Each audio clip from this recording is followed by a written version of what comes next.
कल के लेक्चर में हम डिस्कस कर चुके हैं एग्जाम्पल नंबर 1। आज के लेक्चर में डिस्कस करने वाले हैं एग्जाम्पल नंबर 2। एग्जाम्पल नंबर 2 में हमें निकालना है एनएनपीएफसी, हमें कैलकुलेट करनी है एनएनपीएफसी। मतलब ये एग्रीगेट है नेशनल इनकम का, ये एग्रीगेट है नेशनल इनकम का। एनएनपीएफसी निकालनी है, हमें एलिमेंट गिवन है। सबसे पहला दे रखा है वेजेस एंड सैलरी। सबसे पहला wages and salary, net current transfer to abroad. ये अपना ट्रांसफर पेमेंट है, ये फैक्टर पेमेंट नहीं है, ये ट्रांसफर पेमेंट है। मतलब ये वह इनकम है, ये वह इनकम है जो हमने यूनिलेटरल ट्रांसफर किया है बाहर वाले कंट्री को। वो थी factor income from abroad and factor income to abroad, जिसे बोलते थे net factor income to abroad या फिर net factor income to abroad. इस करंट ट्रांसफर का मतलब है यूनिलेटरल ट्रांसफर, यूनिलेटरल ट्रांसफर। और यूनिलेटरल ट्रांसफर का कोई भी एडजस्टमेंट नहीं होता है नेशनल इनकम या फिर डोमेस्टिक इनकम के अंदर। तो मतलब ये वाले ट्रांजेक्शन कुछ नहीं होगा। अगला आइटम है रेंट। इसके बाद interest paid by the production units. मतलब प्रोड्यूसर सेक्टर ने इंटरेस्ट पेड किया, ये भी कंसीडर की जाएगी। National debt interest, national debt interest consider नहीं की जाएगी। कॉर्पोरेशन टैक्स, कंपनी जितना भी टैक्सेस पेड करेंगी प्रॉफिट का पार्ट है। Current transfer by the government, current transfer by the government मतलब गवर्नमेंट ने यूनिलेटरल ट्रांसफर करे हैं, गवर्नमेंट ने पेंशन वगैरह पेड किए या कोई और ट्रांसफर्स किए हैं जो कि यूनिलेटरल है, मतलब एक तरफा ट्रांसफर, तो ये भी कंसीडर नहीं करेंगे। और ना ही कंसीडर करेंगे नेशनल डेट इंटरेस्ट। इसके बाद contribution to the social security scheme. Social security scheme में कंट्रीब्यूशन है किसका? एम्प्लॉयर का, तो एम्प्लॉयर का कंसीडर किया जाएगा। अगला पार्ट है डिविडेंड और उसके बाद है अनडिस्ट्रीब्यूटेड प्रॉफिट और लास्ट है अनडिस्ट्रीब्यूटेड प्रॉफिट। पहले मैं फॉर्मूला लिख लूं। मेरा फॉर्मूला जो भी है इनकम मेथड से, इनकम मेथड से मेरा एग्रीगेट काउंट होता है, इनकम मेथड से मेरा एग्रीगेट काउंट होता है एनडीपीएफसी। तो सबसे पहले मैं एनडीपीएफसी का फॉर्मूला लिख लेता हूं।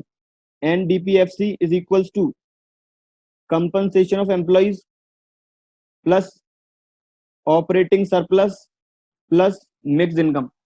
ये मेरा फॉर्मूला है एनडीपीएफसी निकालने का। फिर मैं एनडीपीएफसी को कन्वर्ट कर दूंगा बाद में एनएनपीएफसी में। Compensation of employees, compensation of employees के अंदर आएगा wages and salary in cash और इन काइंड, मतलब 1000 करोड़ प्लस जितना भी सोशल सिक्योरिटी कंट्रीब्यूशन करेंगे एम्प्लॉयर्स, तो social security contribution by employers जो कि गिवन है 200, और जितने भी रिटायरमेंट पेंशन होंगे, ये अभी बात कर रहे हैं केवल कंपनसेशन ऑफ एम्प्लॉइज की। अभी ये केवल बात हो रही है कंपनसेशन ऑफ एम्प्लॉइज की।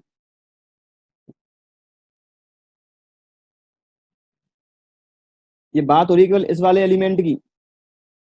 जो अभी पूरा एलिमेंट लिख रहे हैं ये कंपनसेशन ऑफ एम्प्लॉइज के बारे में है।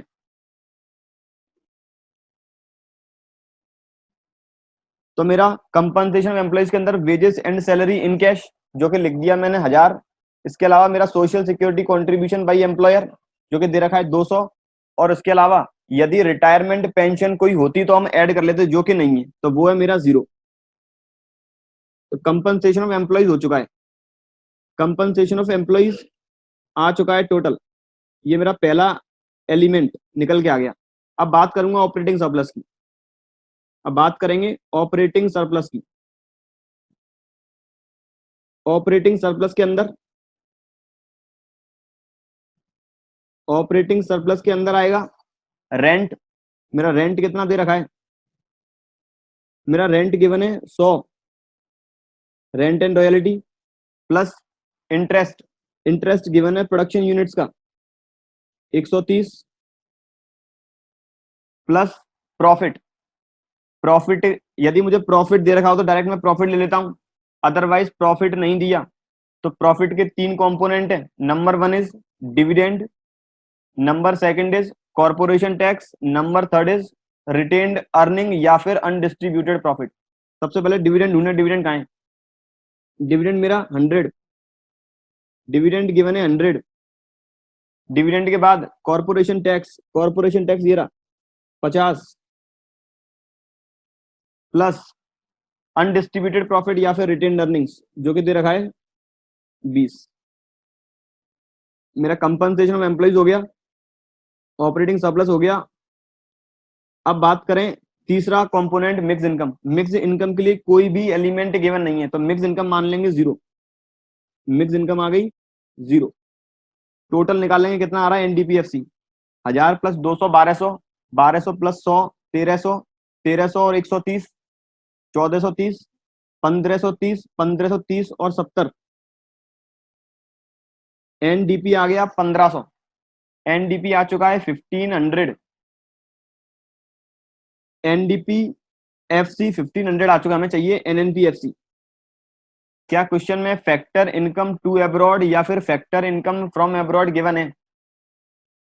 क्योंकि एनडीपीएफसी और एनएनपीएफसी में केवल डिफरेंस है फैक्टर इनकम का, जो या तो इंडिया वाले लोग बाहर से कमा के लेकर आए हो या बाहर के लोग इंडिया से कमा के ले गए हैं, तो वो नहीं दे रखी इस क्वेश्चन में।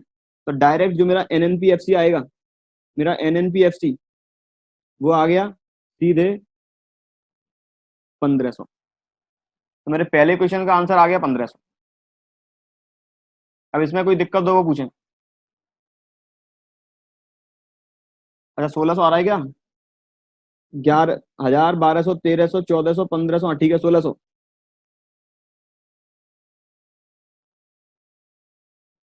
जरा टोटल में जो कह रहे हैं 1600 आ रहा है, ठीक है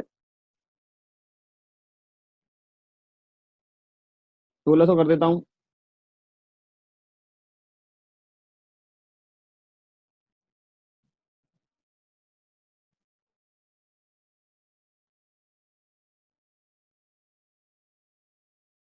1000 प्लस 200, 1200, 1300, 1400, 1500 और ये 1600। एनडीपी आप एफसी आ गया 1600। Factor income to abroad, factor income from abroad कोई गिवन नहीं है तो एनएनपीएफसी भी आएगा 1600। नेक्स्ट, अब नेक्स्ट वाले में वापस हमें निकालनी है national income. Calculate national income from the following data. हमें वापस निकालनी है नेशनल इनकम। एलिमेंट कौन कौन से गिवन है? सबसे पहले गिवन है mixed income of the self employed person, mix income given है। Net factor income from abroad given है। Net factor income from abroad मतलब एनएफआईए हमें गिवन है। Factor income from abroad minus factor income to abroad हमें given है। Factor income to from abroad, एक minute हो गया।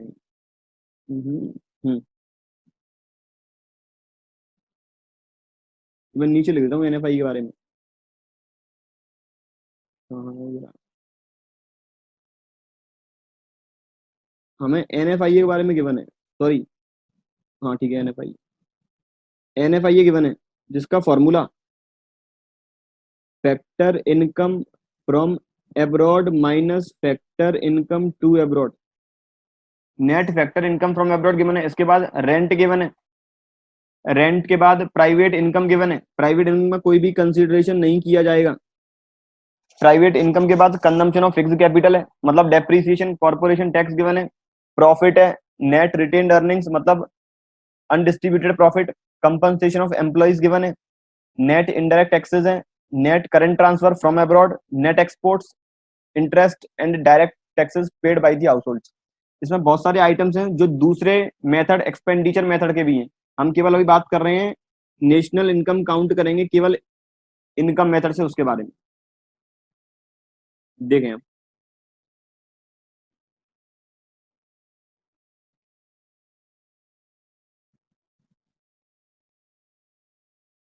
पहले देखेंगे वापस फॉर्मूला। इनकम मेथड से एग्रीगेट काउंट होगा एनडीपीएफसी, तो NDPFC is equal to compensation of employees plus operating surplus plus mix income. Compensation of employees, इस बार हमें कंपनसेशन ऑफ एम्प्लॉइज गिवन है ये रहा 1600। कंपनसेशन ऑफ एम्प्लॉइज गिवन है 1600। अगर कंपनसेशन ऑफ एम्प्लॉइज के अलावा हमें वेजेस एंड सैलरी अलग से दे रखी होती तो फिर उसका कोई भी एडजस्टमेंट नहीं होता। क्योंकि कंपनसेशन ऑफ एम्प्लॉय एक ग्रॉस अमाउंट है जिसके अंदर पहले से ही अमाउंट इंक्लूडेड है, सोशल सिक्योरिटी कंट्रीब्यूशन वाला भी, वेजेस एंड सैलरी कैश और काइंड वाला भी, और रिटायरमेंट पेंशन भी।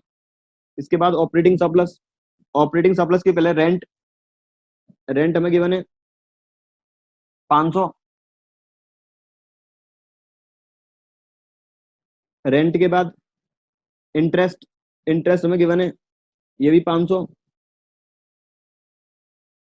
प्लस इंटरेस्ट के बाद प्रॉफिट्स। प्रॉफिट कितना है?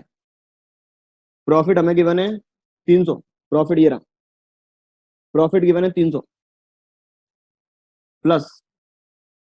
अब प्रॉफिट के तीन पार्ट हैं, corporation tax, dividend and retained earnings. Profit के तीन पार्ट है, number one is corporation tax, number second is dividend, number third is retained earning. हमें एक कॉर्पोरेशन टैक्स गिवन है 700, प्रॉफिट गिवन है 300 और रिटेन्ड अर्निंग गिवन है 500। रिटेन्ड अर्निंग गिवन है 500। अब कैसे? और अब प्रॉफिट के मिलनी तीन पार्ट है, डिविडेंड, रिटेन्ड अर्निंग और कॉर्पोरेशन टैक्स।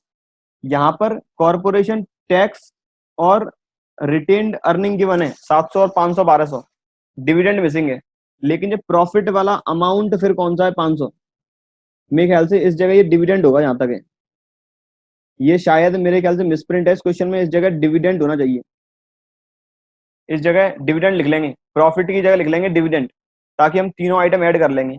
अब ये इसीलिए क्योंकि प्रॉफिट में से यदि मैं कॉर्पोरेशन टैक्स और रिटेन्ड अर्निंग रोक के रखूंगा तो कहीं ना कहीं प्रॉफिट कॉर्पोरेशन टैक्स और रिटेन्ड अर्निंग से ज्यादा होना चाहिए, इसीलिए मैंने ये 300 डिविडेंड मान लिया, प्रॉफिट नहीं होगा ये।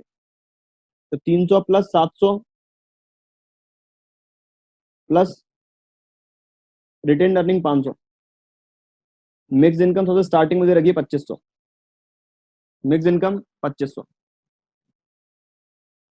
ये टोटल आ गया 1600 और 500 और 500, 26, 26 और 3, 29, 29 और 1200, 41, 41 और 25, ये आ गया टोटल 6600।